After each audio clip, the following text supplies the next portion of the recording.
বিকেলের নাস্তা বলেন কিংবা ভেজ ডালের সাথে বলেন, পাকোড়া হলে কিন্তু দুর্দান্ত জমে যায়। পাকোড়া পছন্দ করেন না এমন লোক নিশ্চয়ই কমই আছেন। যাই হোক বন্ধুরা, আজকে আমি নিয়ে এসেছি আপনাদের জন্য একটা সুন্দর পাকোড়া রেসিপি।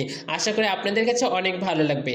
তো এই রেসিপি করার জন্য আমি ক্ষেত থেকে একদম তরতাজা মিষ্টি কুমড়া ফুলগুলো সংগ্রহ করে নিয়েছি। এরপরে এই ফুলগুলোর মাঝখান থেকে যে রেণুটা আছে এই রেণুটা বের করে নিয়েছি।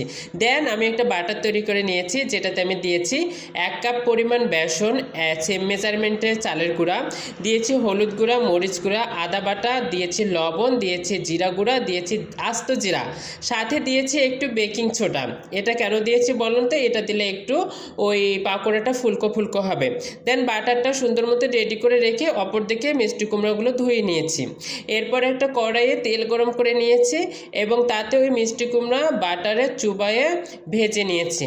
একটাই ভাজা আপনাদেরকে দেখালাম, দেখেন কত সুন্দর ফুলে গেছে। ওই সেওটাটা দেওয়ার ফলে ফুলে গিয়েছে।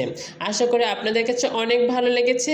যদি ভালো লেগে থাকে বন্ধুরা, তাহলে অবশ্যই একটা শেয়ার চাই। আপনাদের একটা শেয়ার কিন্তু আমাদের জন্য অনেক বেশি উপকারের।